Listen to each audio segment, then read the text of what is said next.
est dans le B2B, il y a une espèce de rationalité, il faut vraiment offrir quelque chose à quelqu'un. C'est pas le B2C, on peut être vague, on dit voilà, on touche telle population, les gens vont se l'approprier. Dans le B2B, vous prenez vite un mur si en fait il n'y a pas de marché en face de vous. Et en Suisse, on s'est aussi rendu compte que c'est un sujet qui est peu thématisé, peu modélisé. Notre pays est différent des autres pays, donc oui, il y a des théories ailleurs, mais qu'en est-il d'ici?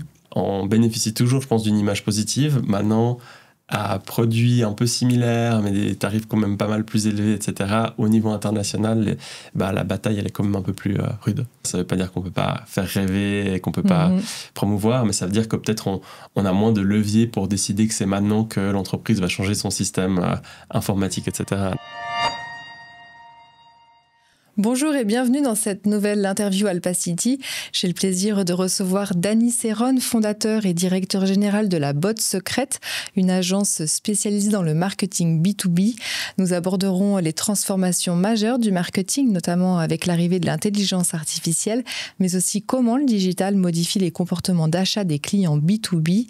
Dany nous partagera également les coulisses de l'écriture de son livre B2Bible, fruit d'un travail de terrain gigantesque avec 150 interviews réalisées au sein d'entreprises suisses et plus de 500 heures de discussion. Dany Serone, bonjour. Bonjour Delphine. C'est un plaisir de te recevoir sur la chaîne YouTube d'Alpacity. Est-ce que tu pourrais nous parler de ton parcours et des éléments ou peut-être moments clés qui t'a amené vers le marketing B2B? Alors, mon parcours, j'ai fait mes études à la HUIG en médias, donc une section un peu hybride, avec beaucoup de digital, de gestion et puis de communication. Et puis très vite, je me suis retrouvé très souvent avec des boîtes B2B déjà à travailler, à collaborer avec eux. Et après, j'ai longuement continué là-dedans et j'ai fait tout mon parcours du côté agence et principalement sur des entreprises B2B.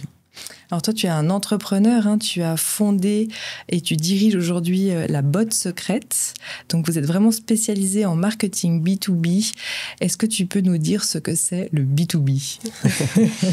Le B2B, pour l'expliquer simplement, donc on connaît le B2C, le business to consumer, le B2B c'est business to business.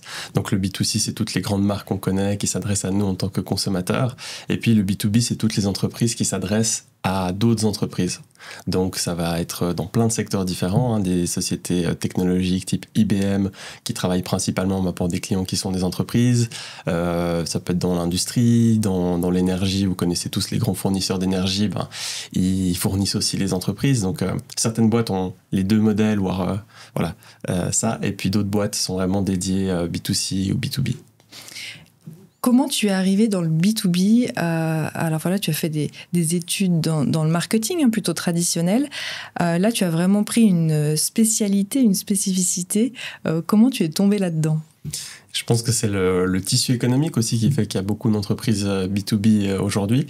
Et puis, c'était de se rendre compte assez vite que c'était un monde qui était assez différent du B2C en termes de besoins, en termes de marketing, de vente, etc. Donc, parfois, tu as des gens qui tombent un peu plus dans une catégorie, après ils y restent. Et dans le B2B, il y a effectivement assez peu d'acteurs vraiment spécialisés dans le marketing B2B. Et donc, pour moi et pour mon équipe, c'était un peu l'opportunité d'être actif là-dedans. Et je pense que ça demande... C'est d'autres attraits, c'est d'autres envies aussi. Je pense les gens ont l'impression que c'est très ennuyeux, qu'il n'y a pas de créativité, etc. Nous, on trouve ça au contraire hyper intéressant, passer des domaines très riches, a priori très complexes. Donc, il faut aussi avoir toute cette envie de comprendre, j'en sais rien, le monde aéronautique, le monde des technologies avec des solutions très complexes. Donc, nous, on trouve ça à la limite plus enrichissant et plus intéressant que le B2C. Plus challengeant. Voilà.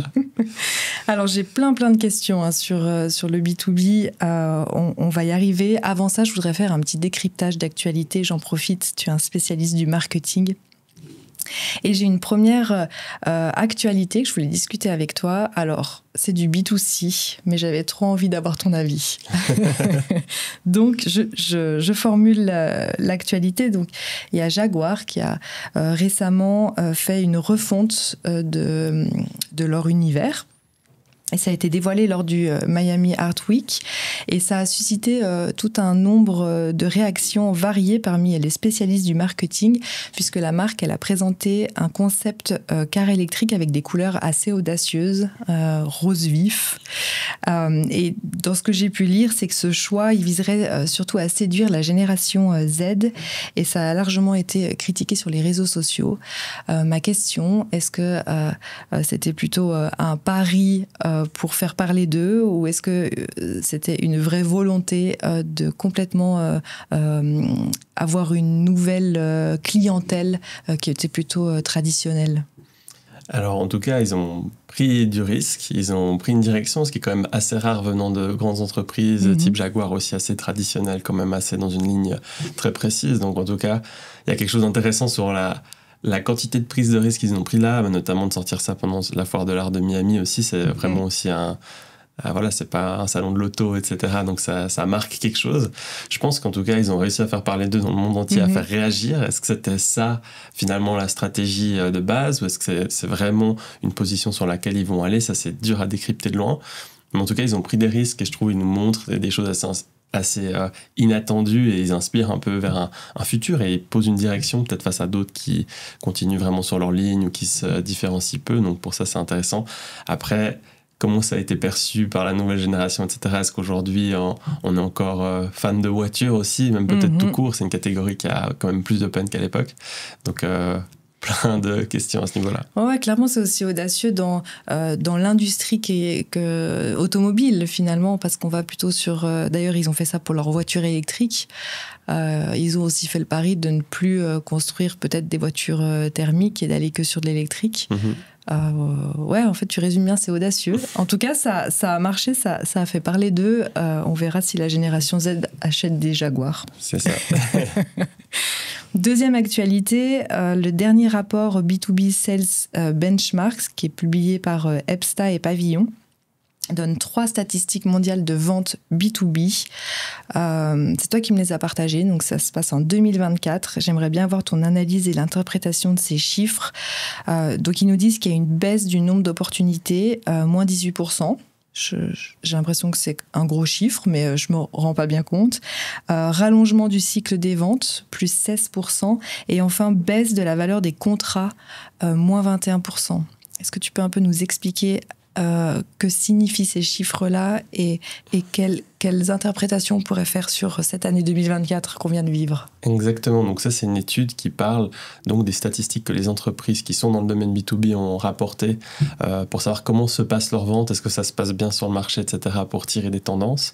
Et puis là, on voit que la tendance elle est à la baisse, elle est un peu plus tendue à tous les niveaux, hein. Donc ça veut dire qu'il y a moins d'opportunités sur le marché pour les entreprises, enfin, elles ont reçu peut-être moins de propositions, moins d'offres, etc. Les affaires prennent plus de temps à se conclure, donc c'est plus fastidieux aussi. Et puis, les contrats sont plus petits. Donc ça veut dire clairement que les marchés sont plus sous pression et que du coup c'est plus concurrentiel, c'est plus compétitif et c'est plus dur finalement si vous êtes responsable vente, responsable commercial, vous pouvez faire le job que vous voulez. Il y a aussi à un moment donné le marché et les conditions qui font que c'est juste économiquement plus tendu et plus dur. Et ça c'est des chiffres mondiaux, c'est intersecteur. Donc après chaque industrie peut vivre une réalité complètement différente si son secteur se porte bien, etc. Mais c'est qu'aujourd'hui, on est quand même dans un contexte un petit peu plus compliqué que certaines époques. Après, on verra ce que réserve 2025. Est-ce que, du coup, le rôle du marketing est encore plus majeur dans ce type de situation, enfin, face à ces chiffres ?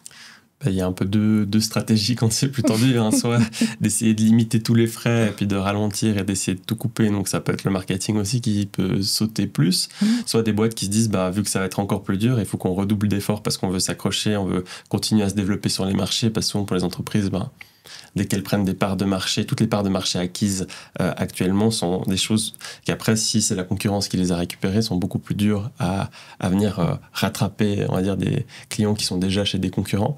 Donc je pense qu'on voit vraiment les deux, et puis c'est vraiment cette stratégie de savoir si quand c'est compliqué, est-ce qu'on attaque encore plus fort ou est-ce qu'on se replie. Et puis là, je pense que c'est selon les stratégies des dirigeants, etc. Donc oui, on peut en avoir besoin, à mon avis, plus. Et c'est aussi dans ces moments-là, parfois quand tout va très bien dans le B2B, B2B, etc., où des boîtes n'ont pas eu besoin de faire trop d'efforts parce qu'elles sont sur des marchés assez porteurs, etc., on peut investir ça. Et puis finalement, quand tout se complique, c'est aussi là qu'on se remet en question, c'est aussi là qu'on se dit, tiens, qu'est-ce qu'on fait réellement aujourd'hui d'un point de vue marketing commercial? Est-ce qu'on va réinventer maintenant des choses? Est-ce qu'on va enfin optimiser des choses qu'on n'a jamais pris en compte? Il faut le voir ça comme une opportunité. C'est ça. Qu'est-ce qui diffère entre le B2C et le B2B en termes de stratégie et de communication? Alors peut-être ce qui diffère déjà si on se met du côté du client, quand vous achetez du chocolat à la Migros, je pense qu'il n'y a pas énormément d'enjeux. Peut-être si vous achetez une maison, là ça commence à devenir d'autres critères. Et quand on est en B2B, c'est un peu la même chose. A priori, on est quand même sur des achats plus sophistiqués, etc. Bien sûr qu'il y a si vous achetez des fournitures ou un produit très classique, vous ne posez pas de questions, vous allez chercher le prix, etc. Mais dans le B2B, on est quand même dans beaucoup de domaines où c'est plus complexe que ça, où il va y avoir beaucoup de critères, il va y avoir peut-être plusieurs personnes qui vont prendre la décision. Et puis, par exemple, un investissement technologique majeur pour une entreprise qui va, changer tout un système d'information, elle va peut-être le faire que tous les X années. Et puis, quand elle va le faire, ça va lui prendre 1 ou 2 ans. Donc, c'est un tout autre rythme. Et je pense que c'est des domaines où souvent aussi le client a besoin de beaucoup plus d'informations, parfois même d'échanger avec l'entreprise. Elle peut même pas arriver au bout de tout savoir sans échanger avec des experts en face. Donc, je pense que c'est vraiment cette question où il y a besoin d'un haut niveau de confiance, où le parcours d'achat il peut être long, où il y a besoin de beaucoup d'informations, etc. Donc, ce que ça va changer peut-être après sur les stratégies concrètement, c'est que peut-être dans le B2B, on pourra moins créer de la demande, où les gens juste leur créer des sensations, puis on va se dire tiens j'achète ça, comme on pourrait le faire dans le B2C, jouer beaucoup plus sur ça.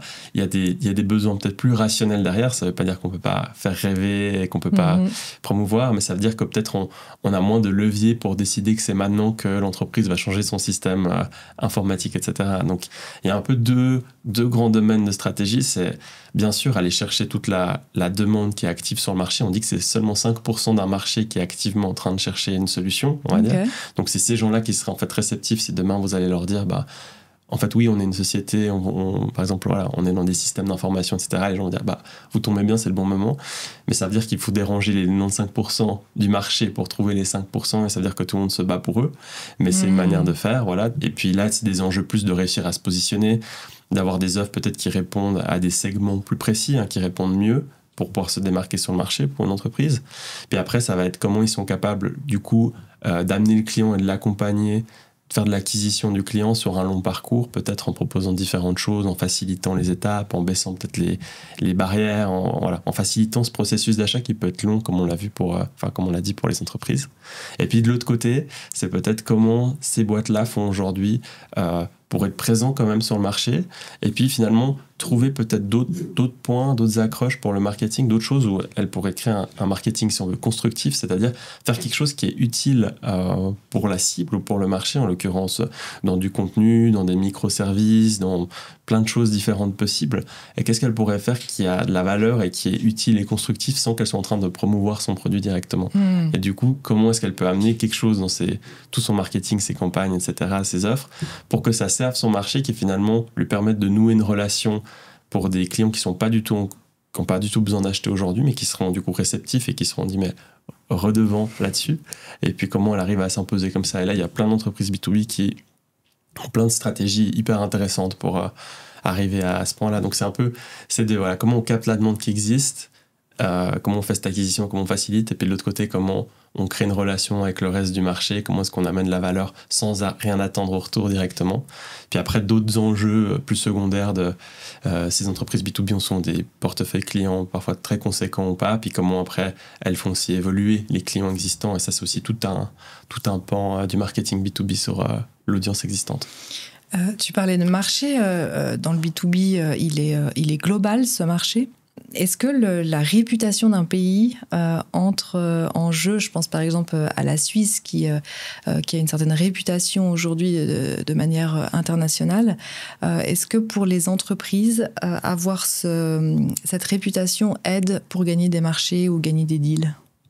Alors, ça a pendant très longtemps été un énorme avantage et c'est encore aujourd'hui, on bénéficie de cette marque, finalement, de la marque suisse. Maintenant, aujourd'hui, pour plein d'entreprises qui sont quand même assez pointues, qui sont connues dans la région d'une certaine taille, elles ont quand même toutes vécu ce moment, l'âge d'or, où elles pouvaient juste miser sur ça et des bons produits et le reste se développer de manière folle.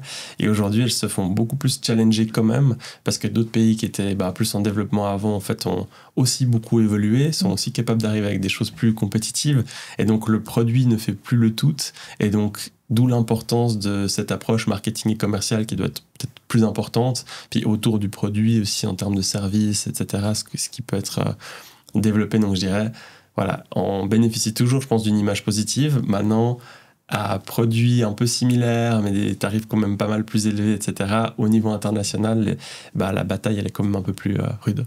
Est-ce que tu aurais un exemple de bon élève ou d'entreprise qui performe dans le B2B ou une manière de faire?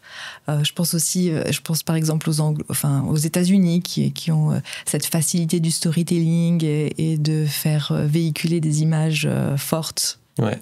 Alors ça, c'est clair que ça les aide beaucoup dans le B2C. Après, dans le B2B, comme j'ai dit, il y a aussi un côté un petit peu plus rationnel. On peut peut-être moins en faire des tonnes. Mais oui, aujourd'hui, il y a quand même pas mal de boîtes B2B qui sont des très bonnes références ou des très bons exemples de campagne. Après, ça dépend des enjeux marketing qu'on a discuté avant sur lesquels, qui est en référence. Mais même en Suisse, on va avoir des entreprises comme EMS, Electromedical System, qui sont capables aujourd'hui d'être leur métier de base, c'est tout ce qui est appareil, machine dans le monde des dentistes, puis qui ont été capables de développer toute la partie formation, académie, service, avec des marques très très fortes autour de ça. Et puis ils ont toujours des approches très novatrices du marketing, etc. Et ils dominent des marchés même au niveau mondial. Donc ça, c'est grâce à ça, en fait. Exactement. Grâce à tout l'écosystème qu'ils ont réussi à grâce à toute la réflexion de aller beaucoup plus loin que la machine et arriver à amener tout ce qu'il peut y avoir autour. Donc ça, c'est des exemples. On va avoir des entreprises côté de Saint-Gall comme Frontify dans tout ce qui est logiciel pour la gestion des marques. Eux, ils dominent aussi un marché international où ils ont réussi à créer un logiciel de niche dans la gestion du branding, la gestion des guidelines. Et eux sont très très forts aussi sur toutes leurs actions marketing, sur tout ce qu'ils ont imaginé. Ils ont quelques gros événements dans le monde où ils rassemblent pas mal de leaders, donc ça fait déjà beaucoup de bruit. Et puis leurs campagnes sont tout le temps très réussies en termes de... Ils répondent exactement avec leurs campagnes à ce que leur marché se pose comme question, tout ce qui est un peu tendance, etc., tout ce qui est intéressant. Puis ils sont assez bold, comme on dit, donc ils osent faire des campagnes aussi très créatives et tout, et du coup ils ont vraiment une très très belle croissance, et voilà, c'en est parmi d'autres, et il y a après plein d'exemples, sauf que dans le B2B, les campagnes sont quand même beaucoup plus cachées, vu que c'est pas des grandes campagnes publiques, c'est des campagnes qui s'adressent à des sous-marchés, etc. Si on creuse, il y a vraiment plein d'exemples internationaux très inspirants. Tu me fais penser, j'étais allée au CES l'année dernière à Las Vegas, et il y avait un stand Caterpillar. Donc là, je crois que c'est du B2B, si je ne me trompe pas. Et ça avait vraiment impressionné tout le monde, le fait de venir dans un salon plutôt digital et électronique, tech, voilà, tech. Et puis ça revient aussi à Jaguar, on en est dans le B2C, mais qui va à la Miami Art Week pour aller faire.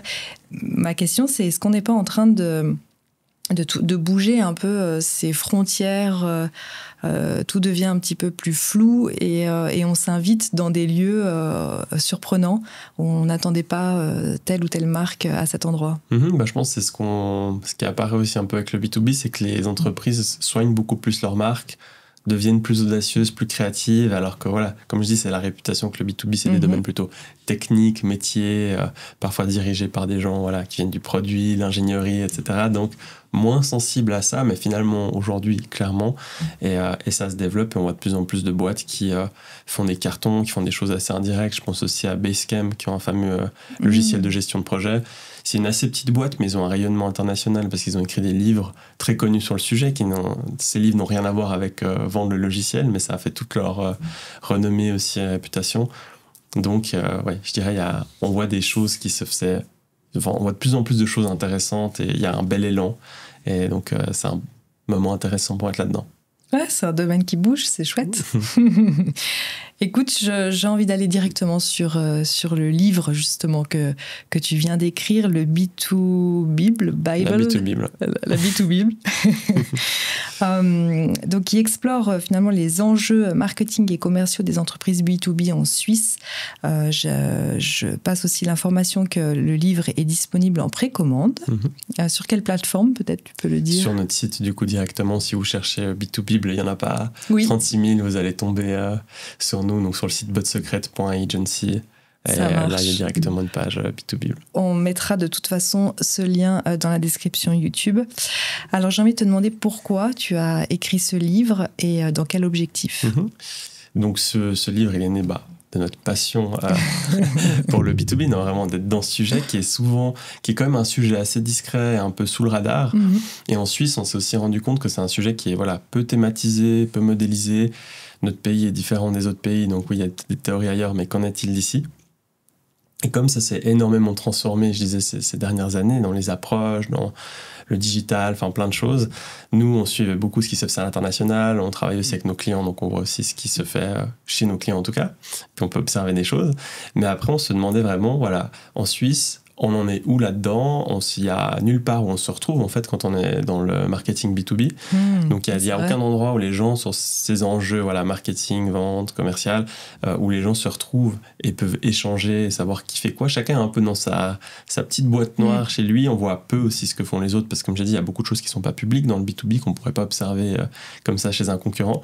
Donc c'est vraiment venu de se dire, aujourd'hui, si on va à la rencontre d'énormément d'entreprises dans plein de secteurs, de tailles différentes, etc., est-ce qu'on va retrouver des tendances et où sont les gens en fait dans leur compréhension, dans leurs priorités, dans leurs enjeux. Et puis c'était le but de partir dans cette énorme recherche pour faire ça, puis après transformer ça dans quelque chose de vraiment structuré pour expliquer finalement toutes les différentes dimensions. Le marketing B2B, c'est pas juste demain, faites de la pub, faites un post LinkedIn et puis l'affaire est faite. Et je pense souvent on se heurte dans le B2B à des gens qui ne viennent pas du marketing, etc., ou viennent peut-être même du marketing B2C, puis ils arrivent avec les mêmes logiques où ils font les mêmes essais, puis ils sont après énormément déçus en se disant non, le marketing ça ne marche pas du tout, il faut juste faire de la vente, etc. Donc on a vraiment développé le livre pour partager ces insights avec tout le monde qui était assez ouvert aussi de partager ça, et puis faire en sorte que les gens à l'interne, soit les dirigeants, soit les responsables du marketing, etc., aient un peu une base pour structurer un peu la discussion aussi, structurer un peu les enjeux, puis se poser la question finalement sur quelle facette ou sur quelle dimension une entreprise a des challenges, des priorités, elle a peut-être des possibilités aussi. Est-ce que tu peux justement nous plonger un peu dans ce marketing B2B si on est une entreprise dans ce domaine-là et que l'on souhaite accentuer les ventes, faire monter, construire un storytelling autour de la marque? Est-ce que tu peux nous dire un peu tout ce qu'il faut mettre en place? C'est vrai que tu l'as dit, le marketing, c'est un peu un mot passe-partout, où on met un peu beaucoup de choses dans ce mot-là. Si tu peux nous emmener un peu dans un voyage que tu ferais avec un client pour atteindre des objectifs financiers ou autres. Oui, tout à fait. Du coup, c'est ce qu'on va retrouver dans le livre. On a vraiment structuré en 4 grandes familles, on va dire, de problèmes ou d'opportunités, ça dépend comment on le voit. Ces 4 grandes familles, elles sont premièrement des choses liées à la stratégie et au positionnement. On est dans le B2B, il y a une espèce de rationalité, il faut vraiment offrir quelque chose à quelqu'un. C'est pas le B2C, on peut être vague, on dit on touche telle population, les gens vont se l'approprier. Dans le B2B, vous prenez vite un mur si en fait il n'y a pas de marché en face de vous, il n'y a personne qui correspond à ça. Donc ça va être comment l'entreprise elle choisit ses marchés, ses segments, comment est-ce qu'elle développe ses offres, ses produits par rapport à ça pour combler des opportunités. Puis déjà là, il y a toute une question, est-ce qu'elle est sur des territoires où il y a peu de monde, il y a peu de concurrence, il y a beaucoup de demandes, est-ce qu'il y a beaucoup de demandes, beaucoup de monde, est-ce qu'il y a peu de demandes, beaucoup de monde, il y a un peu déjà tout ça qui arrive. Je dirais que ça c'est quand même la base, parce que si il n'y a pas de marché fondamentalement en B2B, contrairement peut-être au B2C, si on invente un nouveau chocolat et qu'on fait quelque chose d'assez créatif, les gens vont quand même craquer pour essayer. En B2B, il va concrètement rien se passer. Là, vous pouvez faire tout le marketing et toute la vente que vous voulez et ramener toute l'équipe que vous voulez. Le début n'est pas là, quoi. Donc c'est vraiment dans les fondations. Et puis après, je parlais un peu de ces enjeux. Donc l'enjeu vraiment d'être capable d'amener ensuite ça sur le marché, de le promouvoir, de toucher les bonnes personnes, et puis peut-être de réfléchir à avoir le bon le bon écosystème ou les bonnes actions. Comme on a dit, c'est un parcours qui se fait quand même relativement sur la durée selon les secteurs. Donc pas juste se dire vendre plus, c'est on va faire une campagne demain, on dit aux gens qu'on fait ça, puis ils vont s'engager avec nous, ils vont acheter. Non, donc c'est plus après cette réflexion. Comment est-ce qu'on va faire de l'acquisition? Qu'est-ce que ces gens vont avoir besoin dans leur parcours? Comment est-ce qu'on peut leur faciliter la vie? Qu'est-ce qu'on peut mettre en place comme information, comme interaction? Puis comment est-ce qu'on va tenir justement sur cette durée pour être en interaction avec eux? Donc ça va être un des grands enjeux dans de l'acquisition pure et dure. Et puis après, il y a ce que je te disais quand on parle plutôt de... comment on fait pour être sur le marché quand les gens ne vont pas chercher là maintenant à acheter quelque chose demain? Et comment est-ce qu'on réfléchit peut-être à faire beaucoup moins de choses, beaucoup moins d'actions, mais réussir à trouver des angles. Ça peut être justement dans de l'information, ça peut être dans du microservice ou dans d'autres choses, des choses complémentaires qui vont juste avoir pour but de créer de la valeur pour ces gens, donc de pouvoir nouer une relation. Et là, on peut voir plein de choses, comme je disais, de contenu, de services. Certains se lancent dans la formation, d'autres lancent même un service qui est un peu différent de leur business de base parce qu'en fait, c'est un besoin et puis du coup, ça permet d'avoir une porte d'entrée. Donc, on a vraiment cette logique-là. Et puis, je dirais, le dernier pan, il y a pas mal d'enjeux, c'est tout le lien avec la force de vente. La force de vente qui est parfois très présente dans des secteurs B2B, qui est parfois même centrale. Et du coup, comment cette force de vente... comment elle se synchronise avec le marketing, comment les deux départements se passent les informations, se coordonnent sur les actions, comment la force de vente s'aligne à tout ce qu'a sorti aussi le marketing en termes de messages, de contenu, de campagne. Dès que vous êtes dans une entreprise où il y a passablement de personnes dans les deux départements, ça demande quand même pas mal d'organisation et de synchronisation. Et c'est souvent deux départements qui sont un peu chiens et chats. C'est ce que j'allais te demander. Comment se passe la relation entre le marketing et la vente? Alors, il y a des boîtes où ils ont réussi à le faire extrêmement bien fonctionner. Et puis, dans beaucoup de boîtes, il va y avoir un peu les clichés. La vente pense qu'ils sont au centre de tout, que c'est grâce à eux si l'entreprise tourne. Et puis, finalement, le marketing, c'est un peu des théoriciens dans un laboratoire. Et puis, les marketeurs vont dire qu'ils sont plus intelligents que la vente, que ceux qui vont penser vraiment les vrais messages, etc. Puis qui vont réussir à réfléchir sur le marché. Donc ça, c'est un peu les clichés de base. Et après, il y a plein de choses. Des entreprises, déjà, si les deux départements sont en concurrence pour le budget ou pour les objectifs, etc., là, ça risque déjà de créer des tensions plutôt que s'ils ont peut-être un rôle commun. S'ils arrivent à comprendre réellement justement quel est le rôle de l'un et de l'autre, d'où le fait que le livre soit là, c'est-à-dire la vente, pour nous, ça reste un département qui peut être très très important et très stratégique selon les secteurs. Et puis les rôles, avec tout ce qui a évolué avec le digital, etc., c'est clair qu'il se passe des nouvelles choses et on assiste à des entreprises qui misaient tout sur la vente, qui aujourd'hui, tout d'un coup, le marketing, c'est 80% de l'acquisition des nouveaux clients en fait, passe par le marketing. Parce qu'on est dans un monde plus digital, parce qu'il y a un peu moins d'échanges directs. Mais on a toujours besoin de la vente dans beaucoup de secteurs à un moment donné pour rencontrer les clients qui ne peuvent pas juste acheter sur un e-commerce, un gros sur système Amazon, d'information, ouais. Exactement.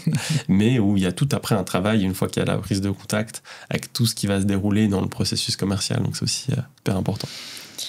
Justement, j'avais tout un tas de questions sur l'impact du digital dans ton domaine. Et aussi, j'aurais voulu savoir si tu pouvais nous partager un petit peu l'aventure de l'écriture de ce livre. Parce que tu as fait un travail gigantesque, 150 interviews du terrain et plus de 500 heures de discussion qui se retrouvent dans ce livre. Quel est un peu ton retour d'expérience là-dessus et qu'est-ce que tu as pu observer au sein des entreprises suisses, justement, par rapport à toute cette digitalisation aussi qui change les règles du jeu, même dans le marketing B2B? Alors, si je commence par l'aventure du livre, donc c'est plus d'une année de travail, c'est énormément de rencontres, mais des magnifiques rencontres, et moi j'aime aussi beaucoup ça, donc ça m'a pas mal porté dans le projet, je pense, sinon on n'y arrive pas. Et puis comme j'ai dit, c'était un sujet où même nous, dans cette recherche, on était assez ouverts. C'est pas qu'on connaissait, nous, la finalité ou l'organisation. On était ouverts à découvrir ce que les gens allaient nous partager et comment on allait pouvoir raconter ça. Donc un long projet avec un peu éprouvant parce que tout d'un coup, on se dit, voilà, on a cette structure-là qui fait du sens et puis tout d'un coup, on lit des choses. Puis c'est compliqué quand il faut écrire dans un livre, dans un rythme soutenu parce qu'à un moment donné, on est tellement dedans qu'on doit s'accorder des moments de pause pour y revenir et pour qu'il se passe quelque chose dans la tête et sur le papier. Et on peut pas juste ne pas s'arrêter et puis continuer d'écrire. Donc, mais je suis assez content. Voilà, on arrive sur quelque chose dont le but, c'était que ce soit vraiment bien structuré, comme je disais, au niveau des enjeux. Comme ça, chacun va se retrouver peut-être sur des thèmes, pas du tout sur d'autres. Il y a tous ces exemples-là qui ont été amenés et je pense que ça vient enrichir un peu tous les propos. Donc, j'espère que ça pourra aider pas mal de boîtes qui se posent la question sur mais c'est quoi ce marketing B2B, qu'est-ce qu'ils font dans le marketing B2B, est-ce que vraiment ça marche, est-ce que ça marche pas, donc il y a toutes ces questions là qui se posent. Tu as mis 1 an pour écrire le livre? Exactement, ouais. Ouais, c'est court. C'est soutenu. C'est soutenu, voilà. C'est le terme. Pas mal d'échanges aussi, j'ai pas mal pu échanger avec d'autres personnes qui m'ont aussi appuyé, on va dire, dans le processus. C'est quand même un travail d'équipe aussi. Mais voilà, ça reste un gros travail que je recommencerai pas après-demain sur un tome 2, même si on a déjà envie de rajouter des choses, des éléments. Le format du livre, en fait, qu'est-ce qui vous a poussé aussi dans ce choix, puisque j'imagine que vous avez de temps en temps été tenté peut-être de tout simplement mettre ces écrits disponibles en ligne, parce que c'est aussi un livre, ça dure dans le temps. Comment on pense à tout ça et comment on se dit, OK, on va à un moment s'arrêter et imprimer? Ouais. L'idée, c'était déjà en ligne, bien sûr, on partage un extrait, on partage l'information, etc. Mais on trouvait chouette et un peu plus sympa d'avoir vraiment ce format, un livre, on peut se poser loin de l'écran, pour une fois, on parle beaucoup de digital, voilà, d'être loin de l'écran et que ce soit aussi un objet, que ce soit un peu un symbole de ce travail-là, plutôt que peut-être si c'était un PDF, je le télécharge, je le regarde en diagonale et je sais même plus où il est sur mon ordinateur. Un livre, c'est un objet, c'est un tout petit peu à contre-courant de ce qui peut se faire, et c'est aussi le but un peu d'avoir quelque chose, et je crois qu'il y a juste un rapport pour les gens qui est différent. Donc voilà, c'est un livre, on a fait un livre. Tu peux le toucher aussi, c'est très palpable. Ouais. Magnifique. Le digital, on y revient. Quels sont les impacts ou comment le digital transforme les pratiques marketing dans le B2B? Je dirais... le B2B n'a pas toujours été le meilleur élève du digital, on avance parfois sur le B2C. Ce qui ressort de beaucoup d'entreprises, etc., c'est que c'est vraiment le Covid qui a mis une claque un peu à ce secteur qui était assez traditionnel, où il fallait absolument se voir, se serrer la main, etc. Prendre l'avion, prendre le train, vraiment voir les gens. Et vraiment, le Covid a mis cette claque de « Ah non, on peut faire les choses à distance, on peut travailler à distance aussi ». Donc ça veut dire qu'il y a aussi en termes de concurrence, peut-être des boîtes qui étaient très... protégées parce que j'étais sur un secteur, un territoire. Peut-être maintenant, il y a d'autres entreprises qui peuvent aussi bosser à distance, ouvrir des toutes petites antennes. Donc ça rajoute clairement des challenges.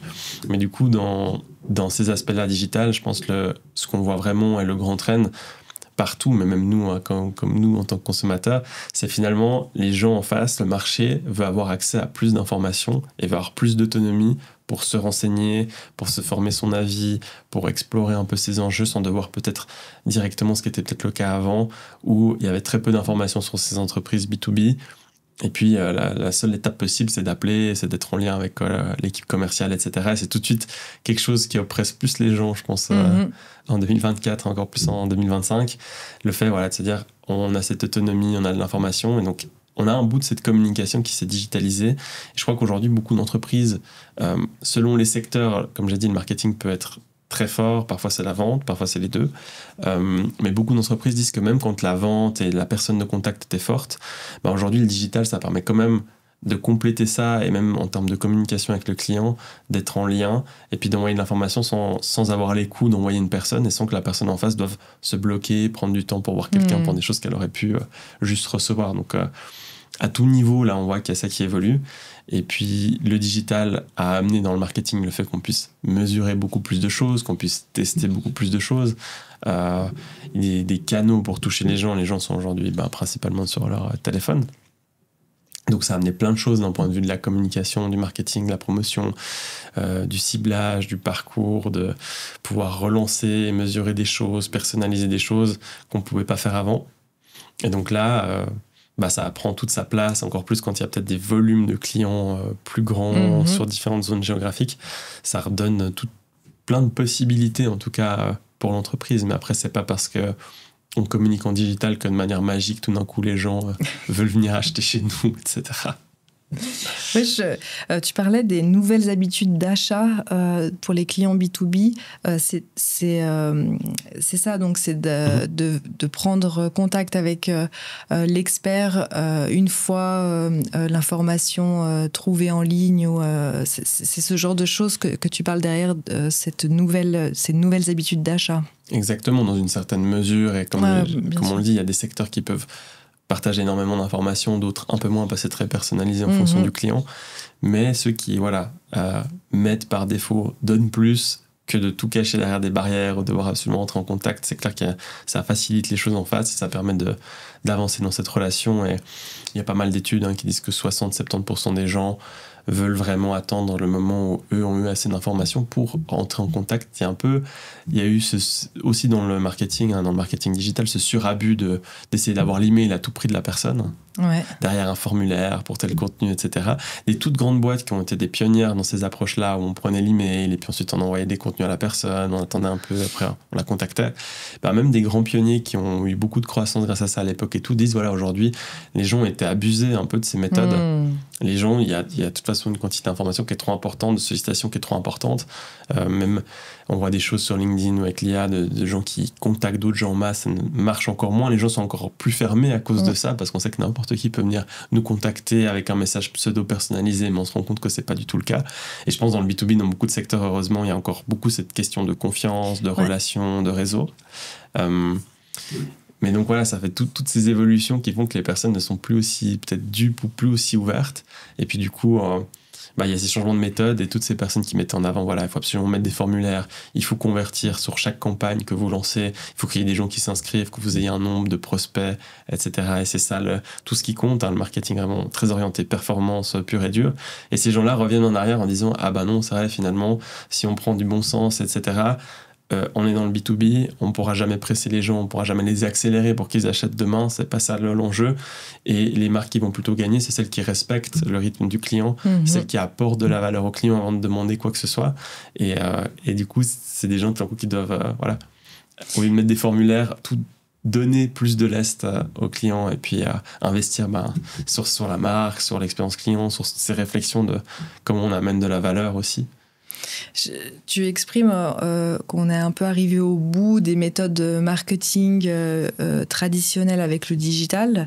On en revient parce qu'il y a des choses qui ne fonctionnent pas. On a abusé peut-être. Est-ce que l'arrivée de l'IA et des capacités de l'IA, notamment l'IA générative, sur la gestion des bases de données, sur la relation aussi par le dialogue, etc., qu'elle pourrait avoir, la relation personnalisée qu'elle pourrait avoir avec le client. Est-ce que là, ça redistribue encore les cartes des stratégies marketing B2B? Comment tu vois un petit peu cette arrivée de ces nouveaux outils? Déjà, juste pour revenir sur la remarque, le marketing digital marche dans certains cas, etc. On a juste vu qu'il y a eu des surabus et c'est pas une vérité absolue et c'est pas l'outil qui fera. Ça, c'est pour. Mais il y a quand même plein de canaux, de vecteurs qui sont très intéressants. Le risque qu'on a vu, c'est même dans des boîtes plus internationales et plus grandes, c'est que finalement, les nouveaux directeurs marketing, CMO, ont plus eu des casquettes de CTO parce que tout d'un coup c'était très orienté data, ils mettaient en place beaucoup de logiciels marketing, beaucoup de choses interconnectées, et là où ils ont vu les limites aussi dans ces grandes entreprises internationales, c'est que finalement ils avaient des gens tellement techniques, tellement obsédés par le côté data, qui perdaient de vue tous ces fondamentaux, et à court terme ça avait l'air bien, c'était enivrant d'avoir tous ces chiffres et tout, puis en fait à moyen terme on se rend compte que ça va pas changer justement tout ce qu'on dit d'autre sur ces fondamentaux, et on a besoin de gens qui ont cette capacité d'empathie, de création de valeur, de stratégie et pas juste technique. Pour ce qui est de l'IA, je pense comme tout le monde, on voit toutes ces évolutions, etc. Ce qu'on dit maintenant sera peut-être différent dans un an, etc. Je pense dans tous ces grands changements, c'est pas la technique, c'est finalement comment les gens derrière s'adaptent, autant du côté de l'entreprise que du côté des clients. Et l'évolution des mœurs, ça se fait pas aussi en claquant des doigts. Donc je pense qu'il y a des choses aussi, des fois juste des barrières humaines qui sont encore là pour un moment aussi, qui seront aussi des facteurs à prendre en compte. Mais c'est clair qu'on voit énormément de choses possibles. Ça accélère sur des processus, sur de la production, etc. C'est clair, ça vient renforcer, ça assiste. Ça ne fait vraiment de loin pas tout, comme on le voit encore aujourd'hui. Enfin, si, voilà, avoir juste de l'IA et puis faire plein de choses sans rien maîtriser, sans avoir de regard critique, sans amener de la profondeur, ça va clairement aussi se ressentir. Donc je pense qu'on va assister à beaucoup de quantité, mais est-ce que la qualité sera la pertinence? Et si qui dit beaucoup de quantité, ce sera encore plus dur, ce sera encore plus noyé, donc il faudra encore plus faire quelque chose de différent, donc peut-être ne plus communiquer. Peut-être. Comment tu utilises, toi, les outils d'IA en interne, dans ton quotidien? Il y en a tout plein de différents échelons de projets et tout, mais c'est clair que l'IA générative, pour tout ce qui est même dans des réflexions, dans du contenu, pas forcément dans des choses définitives, mais des fois s'il faut aussi, on l'utilise beaucoup pour tout ce qui est la formalisation, qui des fois n'ajoute pas beaucoup de valeur. Enfin, tout le monde a besoin qu'on formalise une analyse, une situation, qu'on l'explique, mais est-ce qu'il y a vraiment, pour nos clients finalement, est-ce que ça leur importe qu'on ait passé, nous, 4 heures à le faire ou une demi-heure à l'IA et le résultat est plus clair? Puis il y a juste des gens qui sont comme moi, par exemple, plus rapide dans la parole, etc., dans cette interaction que dans peut-être vraiment de l'écriture structurée, le côté méticuleux, etc. Donc là, l'IA, elle vient vraiment nous accélérer, mais pour le client, c'est tout bénéfice parce qu'on a passé moins de temps, les documents sont là comme il faut. Donc, c'est qu'en termes d'assistance, on l'a beaucoup sur ça. On teste un petit peu sur les aspects créatifs, etc., ce qui pourrait, puis des fois même en faisant des erreurs, nous, ça nous amène, mais je dirais de base, si on sent qu'on a une équipe déjà assez créative, que nous-mêmes on a plutôt trop d'idées que pas assez d'idées, est-ce qu'on a besoin que l'IA nous aide là-dessus sur un bout du processus qu'on adore et je pense qu'on fait encore aujourd'hui quand même mieux. Donc voilà, on fait plein de tests à plein de niveaux, après des choses administratives aussi, il y a des choses qui s'automatisent, puis après dans le quotidien, dans ce qu'on met en place pour des clients, il commence à avoir de l'IA, on parle de CRM, aujourd'hui il y a des choses dingues qui se passent où l'équipe commerciale n'a bientôt plus besoin de renseigner et d'expliquer tout ce qui se passe avec un client dans la base pour que ça reste comme renseignement, mais tout se fait automatiquement, à part les mails, les visios, toute l'info est récupérée, synthétisée. Donc là, on assiste à des trucs de dingue, donc de l'analyse aussi de portefeuille, de segments clients, etc. Toutes ces analyses-là aussi, avec l'IA, il y a vraiment des choses qui sont de la science-fiction, qu'on n'aurait jamais cru possible il y a quelques années. C'est clair, ce passage de la compréhension du langage naturel, enfin tous ces modèles de langage, je pense que c'était une énorme barrière qu'on avait avec la technologie où il fallait vraiment tout structurer la donnée, s'il y avait le moindre mot de travers, chose de travers, la machine incapable de comprendre quoi que ce soit, et tout d'un coup on a réussi à faire des modèles qui font l'abstraction et qui font passer l'info de fond, peu importe la forme, et ça c'est clair que ça ouvre beaucoup d'applications et beaucoup de possibilités. Et ça fonctionne. Ces outils, ils sont aussi de plus en plus accessibles. Est-ce qu'il y a aussi une mauvaise utilisation de l'ensemble de ces outils par les entreprises elles-mêmes? Est-ce qu'elles souhaitent être autonomes là-dessus ou l'accompagnement est... oui, j'ai un bout de réponse à ma question, l'accompagnement est important. Mais sur cette accessibilité de l'IA, je me pose toujours des questions si on arrive à être complètement autonome par rapport aux bases de données, à la compréhension des données, etc., etc. Comment on utilise bien ces outils d'IA? On verra après même comment ça évolue plus loin, s'il y a des choses qui se simplifient et tout. Je pense que ça reste ceux qui ont certaines compétences de fond, certaines compétences techniques peuvent aujourd'hui quand même aller beaucoup plus loin et savent de quoi on parle. Mais après, à l'époque, pour étudier l'informatique, il fallait comprendre les circuits, il fallait comprendre les choses. Puis après, les générations d'après comprennent juste la partie logicielle. On s'occupe même plus de savoir comment ça interagit avec un processeur. Donc, chaque génération, parfois, est dans des couches d'abstraction parce que justement, on évolue, il y a du progrès, puis on peut se permettre d'être à plus haut niveau, puis peut-être d'aller plus vite ou faire plus de choses. Mais dans quelle mesure? Après, sur les questions marketing, etc., je pense, bien sûr qu'aujourd'hui, certaines boîtes pensent pouvoir communiquer déjà un peu mieux et un peu plus, on va dire sur un niveau moyen, mais pour peut-être arriver sur un niveau vraiment excellent, vraiment stratégique, ça se ressent tout de suite quand c'est de l'IA derrière, etc. Puis, je pense que beaucoup de boîtes sont peut-être encore plus frustrées parce qu'elles peuvent produire beaucoup de contenu, mais ça ne génère rien, elles ne comprennent pas comment ça aurait de l'impact, etc. Puis elles font que noyer un peu noyer de l'information, et puis mettre de l'énergie dans quelque chose qui n'a pas de retour, et elles-mêmes ne savent pas est-ce qu'ils font juste, est-ce qu'ils devraient attendre quelque chose. Donc j'ai l'impression que ça peut créer aussi pas mal de frustration. Ouais, c'était un petit peu dans ce sens-là. C'est vrai qu'on a envie d'être autonome, mais il y a un moment, il faut une compétence métier pour avoir un retour sur investissement, en tout cas du temps qu'on y passe. J'avais envie de revenir sur cette relation de confiance avec le client. Dans le B2B, comment elle s'organise aujourd'hui et vers quelle organisation elle tend en fonction de tes réflexions, hein. La relation d'un point de vue marketing ou une fois que le client La relation avec le client, de manière générale dans le B2B, comment elle s'organise aujourd'hui, cette confiance, et avec le digital qui la bouleverse, vers quoi elle tend? Ça dépend déjà quand même pas mal des modèles de l'entreprise, jusqu'où elle a du temps humain et des personnes de contact qui vont vraiment s'occuper du client quand il est client, je dirais. Donc là, il y a des account managers, etc.